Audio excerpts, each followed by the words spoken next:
Hey guys, have you ever seen so many pot holders? Every color. Beautiful. Beautiful. My Lord. They were sent by Darren Hill. And I chose these here. It says for everybody to pick out what they wanted. So Lester come over and says, you guys can pick first. I picked these for my man cave because they kind of go more to my colors in a man cave. So I picked those. Awesome. It's crazy, ain't it? That box is full of them. Who knows how many's in here? I've called everybody says come pick them out. No, I did not call you to come pick them out. Ivan, you don't belong on the front porch, Ivan. You don't belong on the porch. Come here. He likes to come over here, guys. Look, he comes over here. And he'll look through his window at Gigi. and he'll stare at her. Come here, Ivan. Come here, Papa. Yeah, he comes over here and he'll stare at her. Oh, I see y'all. You're not donkeys. Ivan, please. I'm trying to film the kitties. I'll get over his neck here, maybe. Maybe I can get through his jungle on his neck. Roman Reigns and little Nicky out playing. And Ivan come to see what I had over here in this box. Ivan, they're not for you, baby. You don't have a pot. You don't need a pot. You don't need a pot. Guys, I'm fixing to go do a video, and I got ambushed from this guy and my girl Heidi over here. Come on, Heidi, let's go. Let's go. We ain't got time for all this Ivan's craziness. All right, let's go. Come on, Ivan. Come on, let's go. Come on, Papa. Take your stuff over to the man cave, okay? This stuff goes to the man cave. Let me get it. I'm sorry, folks, kind of shaking you around. Come on, son, let's go. Come on, sonny boy. Come on, Papa. Oh, Lord, I'm going to show y'all something out here. Yeah, I know, Sway. You're swaying. Such a great boat ride. Look here.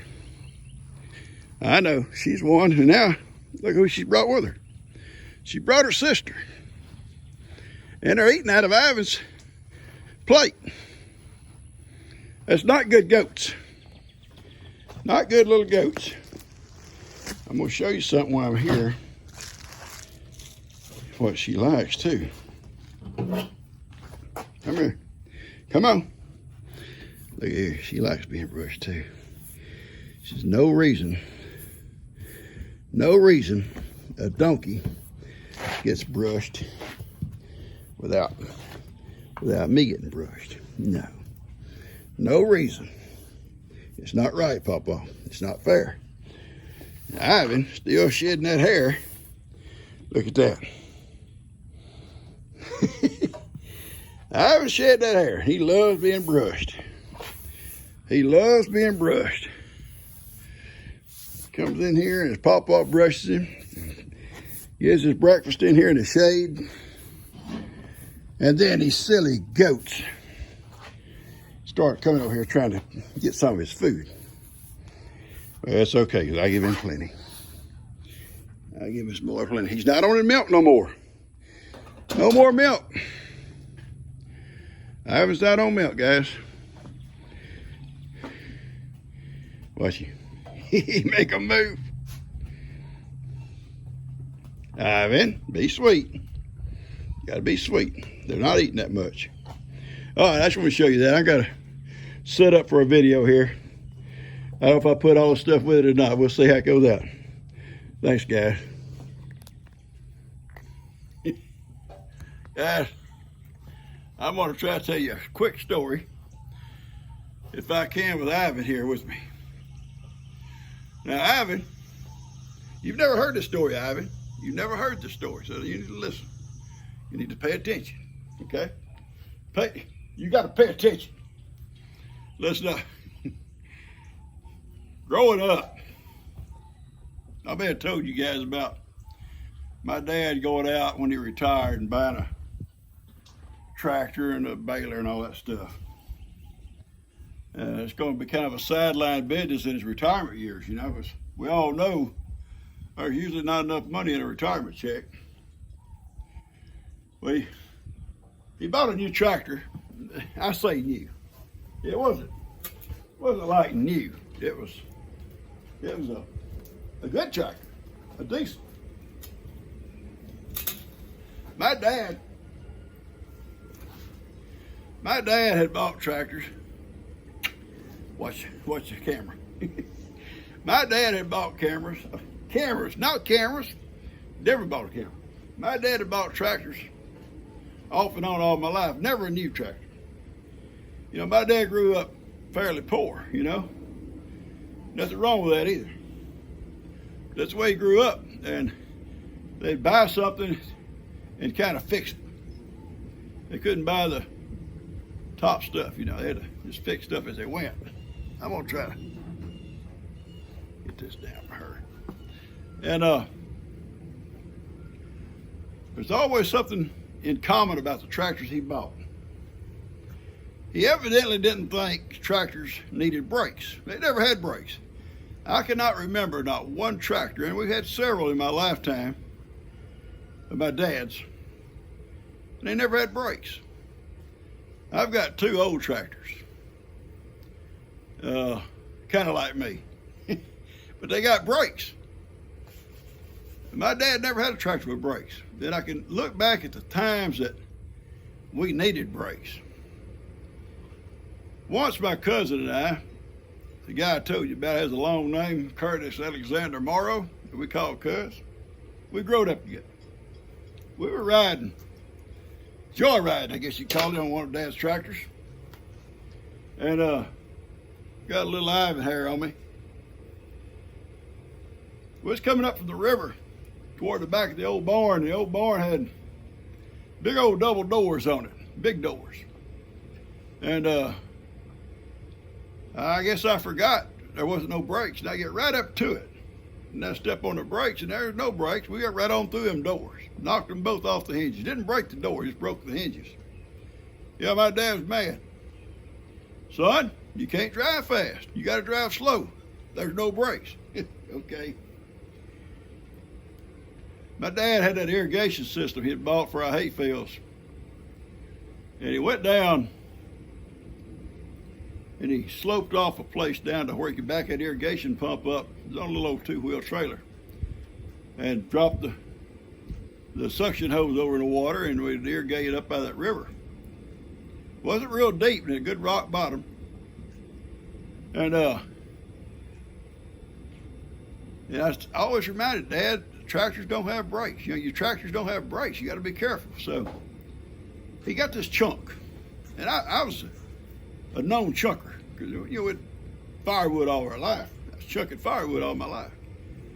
He said, son, I'll back the pump down to the river on the tractor, and at a certain point, you throw this big chunk.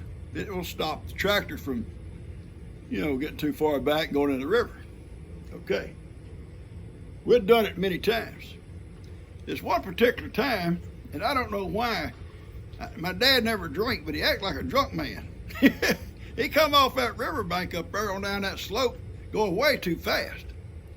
And I'm thinking, oh no, this ain't gonna be good. Just as he got to me, I throw the chunk right where I was supposed to. He hit that chunk, bounced completely over that chunk, and the pump, you went down, baby girl. The pump went into the river. So, oh mama. So anyway,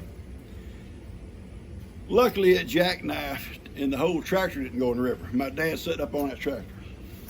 Look at the hair on you guys. Woo.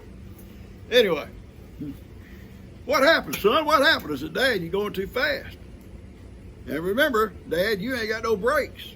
That's what he told me. Well, we brought the pump back home about 2 days later. It's all dried out, changed oil and gas and everything in it. And we took it back. This time he comes slow and it worked. So I was a family chunker. Well, I kind of going through a few years, and we hardly ever tied anything down. We pulled this stuff around here, we just chunked it. We parked on the side of a hill, these old tractors and stuff, we just chunk them. Daniel comes over one day, he says, Dad, I got some of these trousers. They're a little bit, I forget now if he said it's too big on him or too tight on him, one of the other. But Daniel's a little bit bigger than I am in the waist. And nice trousers, but not something I'd wear anywhere. Maybe around here it'd be good. Sure, lay them over or something. And he left, and she says, try them on, see what they look like. So I tried one on, and it felt good. It fit good, except for a little bit big in the waist. And she said, you always wear a belt, you know, when you're working around here. That's true. Well, about that time, Buddy comes running through the door. Pawpaw, Dan needs you to come help him real quick. He's got to pull my little car home. He'd bought a little car, didn't have a motor, didn't have a transmission, just about like a go-kart. But he had a motor and transmission to go in it. Poor people. Yes, poor people. So he had the trailer all hooked up, wanted me to go with him and load the little trailer, the car, and bring it home. So I rush out with my loose-fitting jeans, hop the truck, think there's no problem. We go to Cleveland, 12 miles from here. Back the trailer up the little car and put the ramps down, and we get behind the little car. We just shove it right up there, real light. And I said, you got some straps? He said, yeah, Buddy put them in the truck. Well, Buddy didn't put them in the truck. There was nothing. Daniel's about to panic, and I said, don't panic, son. I'm a professional chunker. I know what to do. So I find 2 chunks of wood. One in front of the tire, one in the back, so it can't roll either way. And it would have worked if he had have drove decent. Daniel don't drive decent. I've been out there. He don't drive decent. We're coming through town. He hits the railroad tracks a little bit too hard. I think it's when the chunk come loose. But the car kind of stayed on there. We didn't know, but it stayed on there pretty good. A balancing act. But the last red light in Cleveland, the last one, is at the top of a hill. Not a big hill. But stop that, Sophie. You stop it. Bad goat. At the top of a hill. And we're going up that hill. And of all times for it to turn red, it turns red when we get almost to the top. Who, in their right mind, puts a red light at the top of a hill? You got a choice if you ain't got brakes. You're going to roll back down the hill or you got to run it. One or the other. That's your choice if you ain't got brakes. We had brakes, but my chuck had come loose. We stopped, and he looks in the mirror and says, Dad, the car's coming off the trailer. I jump out. There's another car coming up the hill real slow. They're seeing what's going on, plus a red light. And I'm running to catch this car before it comes off the trailer. I didn't make it. Just as it come off the trailer, and it's rolling back toward this car with a man driving, his wife sitting beside him, and a little kid perched up on the seat so he could see. Unsafe, anyway. My trousers fall down. All the way to the ankles. All the way. Here I'm running, skidding along with this car, trying to stop it before it hits that car. It don't weigh much, but it's just pulling me down the road with my pants around my ankles. This lady's eyes got this big around, and I don't know. Was it the car coming at her or the man without any pants on coming at her? I'm just not sure, but her eyes was this big. Finally, Daniel got back and helped me catch the car just in time. And I was able to pull my pants back up and wave, everything's okay. I'm not a maniac. I'm not, some kind of serial rapist or anything. And we pushed the car back up on the thing. And by that time, they've got their composure. The guy's kind of smiling or laughing. The little boy's laughing. The wife is still like this. It scared her. I chunk it again. I said, son, drive so slow. Just drive slow, we'll be okay. So we come home with it. I'm the family chunker. I still am. I'm the chunker. I taught all these boys how to chunk, even chunk footballs. Yeah, you watch him throw a ball, it's about like chunking. Except for L.E. L.E. got a pretty good touch to him. Anyway, folks, I just want to tell y'all that story. And I'm going to try to add some of this stuff to it. I got one thing I want to say, though. Some of these things that you folks send, and you don't, listen, do not send stuff. You don't have to. We're good. But if you do, please put your name in it so I can recognize you. We get stuff, and there's no name. So I feel like I need to tell you thank you. I'm saying thank you now, but if you sent something at all. But I had a lady tell me, I sent you a couple of coffee cups that come through the sanctuary, and if there was a note or a name with them, it got thrown away. A couple other things came.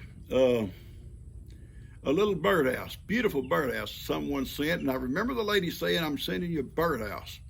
And I went back and searched for that name, and I've not found it. You know who you are. Please let me know. So I'd like to recognize you. That birdhouse is too nice for a bird. It's going in my man cave on the wall. It's so beautiful. It's made out of cedar. Smells so good.